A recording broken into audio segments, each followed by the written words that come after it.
Welcome to Epic Tales Universe, where the old stories of the world rise again to meet new hearts.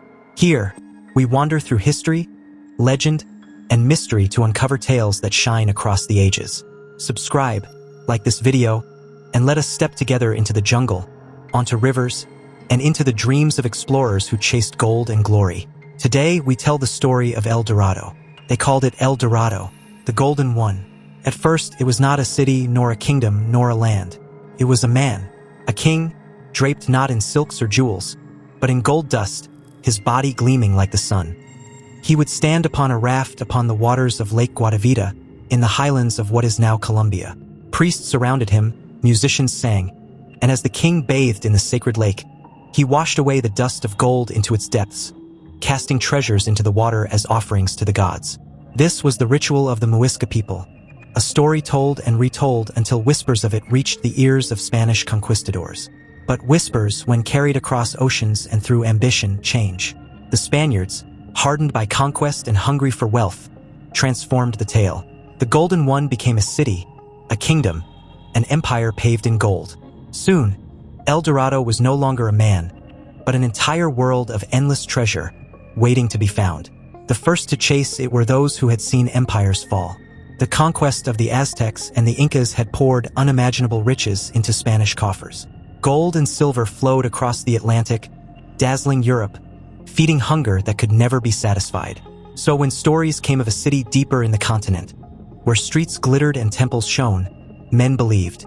They believed enough to risk everything. In the 1530s, Gonzalo Jimenez de Quesada marched into the Colombian highlands, battling mountains, rivers, and resistance. His men suffered hunger and disease, yet pressed on, driven by the dream of gold. There, he found the Muisca people, rich in emeralds and skilled in trade, but no city of endless treasure. The ritual of the Golden King was real, but it was only ceremony. Still, the Spaniards could not let go. If not here, then farther on. Always farther. Other conquistadors joined the hunt. Sebastián de Belalcázar and Nicolaus Federman arrived from different directions, their forces clashing in search of the same prize. Rivalries broke out, alliances shattered, but the dream of El Dorado burned brighter than reason. Each expedition returned with stories, never with the city itself. Yet the dream spread. If El Dorado was not in Colombia, perhaps it was in the Amazon. If not there, then in the Orinoco Basin or beyond the Andes, or hidden in the jungles where no European had yet stepped. The legend shifted, expanded, until it was no longer tied to one place but became a mirror of desire itself. One of the most famous seekers was Francisco de Orellana, who in 1541 set out with Gonzalo Pizarro, brother of the conqueror of the Inca. Their expedition was one of the most grueling in history. Men starved, fought, and died in the endless green of the Amazon. Orellana himself sailed the great river, becoming the first European to traverse its length. He returned not with El Dorado, but with tales of mighty nations and rich cities along the river's banks. These stories fueled the myth further, though later generations would debate how much was real and how much was born of hunger and desperation. The centuries rolled on, and El Dorado became a quest that consumed many. Sir Walter Raleigh, the English courtier and adventurer, sought it in Guyana in the late 1500s. He returned to England with books full of descriptions, claiming he had found the edge of the Golden Land, though he never reached the city itself. His words inspired others, and his failure became part of the growing legend. What made El Dorado so irresistible?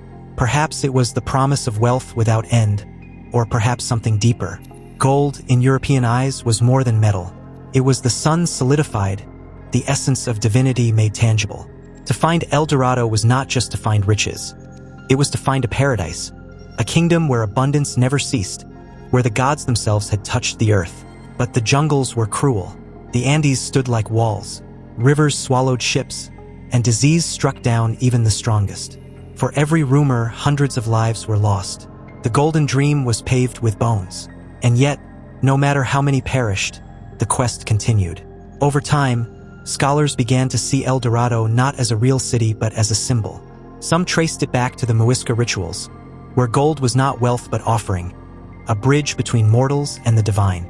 Others suggested that the city was never meant to be found, but always sought, a horizon that recedes the closer one comes, teaching of the folly of greed. Still, the legend endures. Even today, divers search the waters of Lake Guatavita, where offerings of gold still lie buried in mud and silt.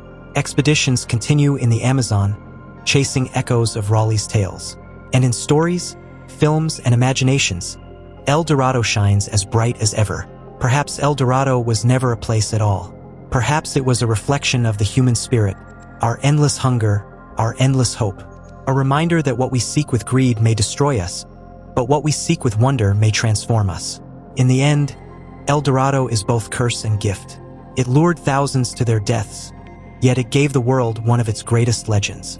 And as long as we dream of hidden cities, of paradise lost and found, El Dorado will remain, shining in the distance, forever out of reach, forever alive. Thank you for joining us on this journey through the legend of El Dorado.